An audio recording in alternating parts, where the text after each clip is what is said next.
Hello, BMP Nation. Welcome once again to the Based Marriage Podcast. I'm Matt Sebo, your host. Please remember to hit that subscribe button so you don't miss anything.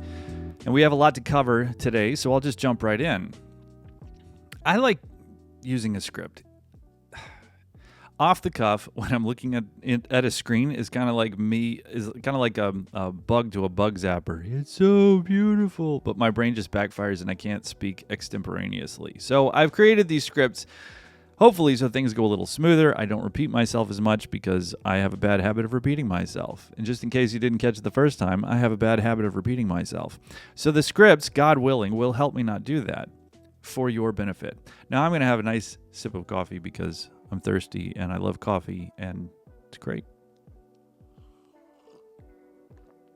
Anyways. All right. So in the last episode, and episodes before that, you've heard me talk about man's mission in this life. By man, I mean males.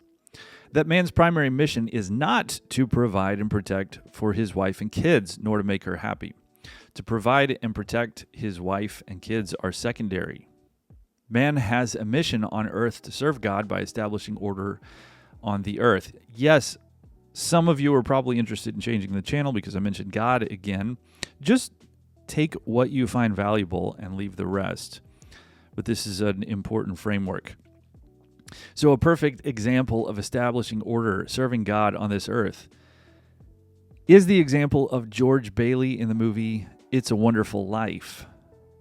Now, George Bailey's father explains that his job at Bailey Building and Loan is to help people own their own homes without the crushing burden of usury, as imposed on them by the town's own Scrooge, a man by the name of Mr. Potter. Mr. Potter. He's played by Lionel Barrymore, who is a relative of Drew Barrymore. Apparently, there were a lot of Barrymores in Hollywood, a lot of actors. Anyways, Lionel Barrymore played a fantastic Mr. Potter. He was great. But George follows in his father's footsteps, albeit reluctantly and sometimes begrudgingly. He did not want to work at Bailey's Building and Loan, but a series of events in his life, he felt like he had no choice. The people of Bedford Falls, people that he knew and loved, were at risk of being financially crushed by Mr. Potter, and he seemed to be the only one who could stop it. George sees this as a very worthy pursuit, but he struggles with those choices. But when it comes down to the wire, he still chooses that and seems to do it with conviction. He doesn't necessarily want it. It's not what he thinks is going to satisfy him, but he thinks it's the right thing to do, which is a more important thing than whether or not it satisfies you. So in this movie, George meets a young woman and they get married. He provides for her, but that's not his primary job. It's secondary. They make each other's lives easier. He has a wife and kids to come home to where she takes the money he makes and turns it into a home, a retreat from the stress of battle that he suffers daily. He, in turn, provides food, clothing, shelter, and love because the alternative is that she is an old maid having to suffer through life on her own, having to provide for and protect herself. This movie isn't about, George, this is what would have happened if you hadn't married Mary. It's about what would have happened to the town and Mary if he'd never been born. The Mary angle was there, but it was minor in comparison to the moral downfall of the entire town. Basically, all the people that George grew up with and that he knows and loves. Another movie that illustrates this well is American Sniper. It illustrates that Bradley Cooper's character, Chris Kyle, has his life's mission, which is essentially to be a guardian angel of sorts for American soldiers in hostile territory. And he meets a woman whom he adds to his life, but she does not become his primary mission. She's secondary, supporting him in his primary mission. His primary mission was to be a sniper. And when he got married, he didn't go, oh, okay, my primary mission is to provide for my wife and our kids, and I'm just going out there to make money as a sniper so I can come back. But you know what I mean? His primary mission stayed his primary mission, his job in life. Another such example is Aragorn in The Lord of the Rings. He wasn't created to make Arwen happy, to protect and provide for her. He was created for another mission, a primary mission, to defeat Sauron in the battle for Middle-earth, and to reign as a just king. He and Arwen and their son, to love, protect, and provide for them, was his secondary mission. Don't forget that love part, to love them. We get so brainwashed into thinking that we protect and provide, when loving is what Jesus told us to do, and to trust in him for protecting and providing. Kind of funny how the powers controlling our culture turn us into faithless commodities by telling us that our existence is to provide and protect, that our value is in what material things we can acquire and maintain. I talked about this in the last episode about Charlie Kirk. Go check it out. Anyways, you don't have to be the descendant of Isildur to have a primary purpose for your life. George Bailey had his. I have mine. Aragorn has his. They're different in degree and scope, but God has for each of us a primary purpose. Women have a primary purpose too.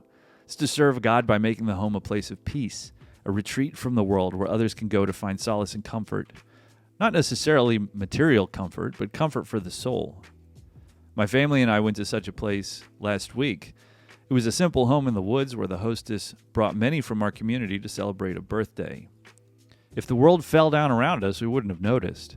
We prayed, ate, told stories. She's a single woman who provides these things to many people on the regular. A married woman is charged with the same, but she makes her home into a retreat for her husband when he comes home from executing his primary purpose. Her value is in her purity and her disposition. This is biblical. This is the first part of 1 Peter chapter 3. He explains this.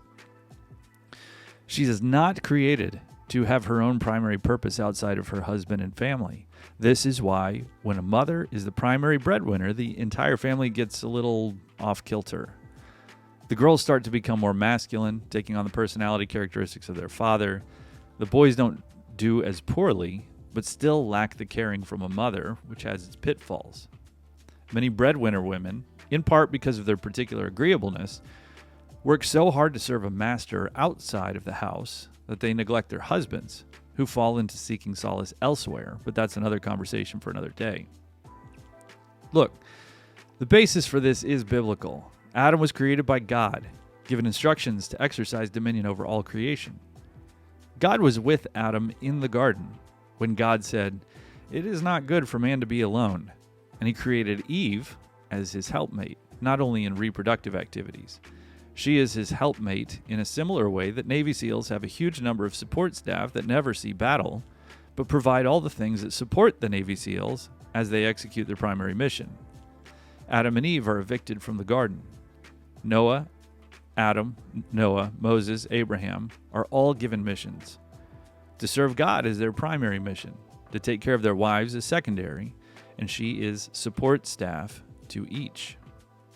In 1 Peter chapter 3, the first pope instructs women, make yourselves worthy of being called daughters of Sarah. Sarah was Abraham's wife.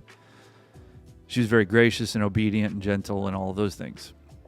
You can go read it for yourself. It's fantastic. 1 Peter chapter 3. For those of you who have not cracked open a Bible in a very long time, 1 Peter is one of the last chapters in the Bible, so it's close to the very end. Okay. So the main takeaway is that men's primary purpose is not to protect and provide. It's to do the will of God in establishing his kingdom on earth. And you need to have a personal relationship with him, in addition to being baptized and being a participating member of the church that Jesus established on earth, also known as the Catholic Church. If you want to know your purpose, that's how you do it. I mean, you can go to the Protestant churches or something else, but they're not going to show you how to do this. They are outside of the church that Jesus Christ established. And if you look at the model that they have for how to live in the world, a huge portion of it is essentially in contradiction to Matthew chapter 6, which has the Beatitudes, but also has you be salt and light. And when you give alms, when you give money to the poor, when you do ministry like that, don't let anyone know what you're doing. Do it in secret. Don't let your left hand know what your right hand is doing. It also, in Matthew chapter 6, talks about stop trying to save up all of this wealth to protect you and all these potentialities in the future. That's what the heathens do, it says. Let God take care of it. God will take care of your future. Don't worry about those things. So if you're going to look at how they're handling things, it is not a good life that many of these Protestants are trying to encourage. It's contrary to scriptural. Anyways, that's another conversation for another day. Okay, moving on. In our second segment today, we're talking about the division of labor. Now, this one's going to be pretty hot. I heard a podcast some time ago by someone who will remain nameless, wherein he talked about the division of labor in marriage, explaining that once the husband arrives home from work, he and his wife both put in 100%. Hopefully, I'm quoting him accurately. If I'm not, I apologize. Anyways, you get the point. Some people say pretty much the same thing in different words. They say that the work has to be split 50-50. Whatever. The podcaster didn't come up with this. It's been batted around for decades, and it's lame. It's an interesting position, but here are the issues. First, there are different situations for families. Some are more or less stressful than others. But we'll take the traditional model of the husband who works as a primary source of income and the wife who is a homemaker and primarily responsible for caring for the kids. So the husband works all day, executing his primary purpose, and additionally providing for the material needs of his family. He's earning a paycheck so they have food, water, shelter, clothing, yada, yada, yada. To say that he has to give 100% when he gets home is to imply that nothing he did during the day gets to be counted as effort toward the family. Let's say he's a welder and he works 10 to 12-hour days. You know, the best days for welding are when it's 20 degrees outside because you're working with molten metal. Here in Texas, most days are not 20 degrees. They're closer to 70 or 80. And in the summer months, they're above 100 degrees for about 90 to 100 days straight. As I said in the previous episode, I've been a stay-at-home dad and done all the house chores. It's not a hard job. Proper execution of it requires some skills, like knowing how to organize your day and your week, and it requires the virtues of patience and self-discipline and perseverance. But it's not a hard job. I had 2 toddlers and an infant. It wasn't hard. It was actually the easiest job I've ever had. It's certainly easier than welding for 10 to 12 hours a day in the Texas heat. It's easier than working at an oil refinery, which is where many people in Texas go to work. Staying at home is better work than sitting in a doctor's office saying, "Sign here, please," with the Hallmark movies playing all day in the waiting room TVs, and your weight is growing way out of control because you spend 8 to 10 hours a day sitting on your duff, munching on whatever you brought from home or whatever junk food you can scrounge out of the vending machines, filling out the same forms under the same fluorescent lighting in the same scrubs all day, every day. This is not a life of meaning. In a few years, your job will be replaced by AI. You don't believe me? They've already replaced 90% of the Walmart cashiers with self-checkout. Few of the 10% who are left make a good case against being replaced. And you tell me that the doctor's office isn't eventually going to move to that as well? Or let's take the example of my work. I don't work manual labor nor shift work. I help people heal from trauma and neglect. It's mentally difficult work, and I have to produce all the marketing materials, maintain relationships with referral sources, learn video editing, graphic design, content creation, on top of providing highly effective help to my clients. It's good work, but it's difficult. It's mentally taxing. That plus continuing education, bookkeeping, letters from the IRS, rules and regulations, etc., it can be pretty daunting. But outside of my work, there are a bazillion other situations, such as those times that I'm changing the brake pads and rotors on the car, and my wife is sitting on the porch in the shade drinking coffee and watching the kids. Is she putting in her 100% at that point? Is she putting in 50-50? Maybe I should just change the front left brake pads and rotor, and then we can switch, and she'll finish replacing the front right pads and rotors while I sit on the porch drinking coffee. Or maybe she shouldn't be sitting on the front porch at all, and she should be changing the rear pads and the rotors at the same time that I'm changing the front ones. Or how about when the toilet backs up? Is she putting in 100% or 50-50 when I'm up to my elbows in sewage water and the toilet's ripped out of the bathroom floor and she's sitting at the kitchen table making meal plans for the week. Does that sound like 50-50 or 100% to you? Or how about the tens of hours spent throughout the year cutting, collecting, stacking, drying, and splitting wood so she can have a fire in the fireplace on cold winter nights? Then I'm also the one going out on cold nights to collect the firewood from the stack and bring it inside. What's her 100% in that? Kind of sounds uneven to me. It's because it is. That's because we're not built with the same purpose in mind, for the same functions. Trying to make things even is ridiculous. The man does far more work than the woman does, at least in terms of physicality. Period. Full stop. Even if she works outside of the home, the men around her provide her with a safety net that prevents her from failing. Men step in. This is the reason that many combat units with females in them have a higher casualty rate than the male-only combat units. Men at work have no such safety net. It's highly competitive to be a man in the workplace. His job is harder than hers, and the environment surrounding their work is harsher to him than to her. Anyways, so you're telling me that a man's 12-hour workday and a woman's 12-hour workday at home, at co-op, the park, the zoo, playgroup, grocery stores, etc., are on the same level, so the counting of effort begins only after he gets home? I'm not buying it. I saw a post on Gab.com the other day of a dad who stayed home for one day with his 2 young boys and posted, "I have great respect for my wife. This job is hard." Well, any job is going to be hard on day 1. Do it for a month and it's not that hard anymore. Do it for a year and you're proficient. Do it for 5 years and you're a pro. Now, there are some situations where they have like 5 kids under 7. And that's a pretty challenging situation for a stay-at-home mom. And yet, the husband is often not able to help as much as she'd like, depending on the demands of his job. That's why St. Paul explains in 1 Timothy chapter 2 that raising children is a woman's path to holiness. Yet she shall be saved through childbearing if she continue in faith and love and sanctification with sobriety. By the way, all these scripture quotes are coming from drbo.org, which is a Douay-Rheims Bible that's indexed and searchable. It was built by a guy named Paul Mann, who has glaucoma and is 80% blind and needs help. If you go to the site drbo.org, there are 2 little sidebar ads for him for GoFundMe campaigns to help him financially. His drbo.org site is unbelievably useful, so please donate if you're able. And I'm not getting paid for that. He didn't ask me to do it. I just use the site regularly. I've read his story. So I'm not getting anything out of this.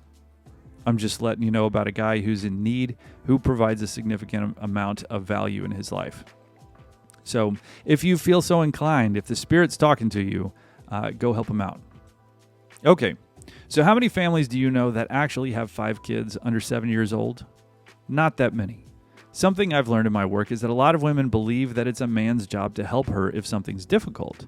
Like her feelings about a thing are supposed to be the standard for whether or not a man should step in. It's not. That's actually a really bad model to use. When many women are stressed about cooking dinner and watching children, they make a fuss about it, which is a behavior. To fuss is a behavior. Then the husband does something to make it easier on her, which is the reward, and it actually reinforces her fussing. And by fussing, I mean whining, complaining, belittling, reviling, sarcasm, guilting him, browbeating, a whole variety of behaviors like that. He rewards it, which ensures that it will happen again in the future. Anyway, show me that passage in Scripture or the Roman Catechism or that big body of preconciliar work saying that each spouse is supposed to put in 100% when the husband comes home from work. It's not in Genesis, or Ruth, or Esther, or 1 Peter, or Ephesians 5, or Colossians 3. It says husbands love your wives, but that would be quite a distortion of Scripture to assert that any of it means you have to put in 100% or 50-50 when you get home from work. This is basically a case of people trying to impose a framework of equality onto something that is not equal. A man and a woman are not equal. They don't even balance out in any measurable way because you're trying to measure intangibles. They complement each other, but that's not equality. Marriage is hierarchical. It's not equal. Trying to apply the language of equality here is to attempt to make the truth fit into modern beliefs. But this is not congruent with marriage. Only things which can be the same can be equal. Husband and wife are not the same, thus they cannot be equal. They are not designed with the same qualities, nor for the same purpose, thus they cannot be equal. Equality is not a virtue. Our job as husbands is to help our wives get to heaven, to be spotless and without blemish. Suffering is a necessary part of that process. Saving her from suffering, as many men do in all things, is an obstacle to sanctification. It's an obstacle to holiness, and keeps many wives emotionally immature. This is not helpful. So what is a man to do at home? Amanda do. So what is a man to do at home? He comes home.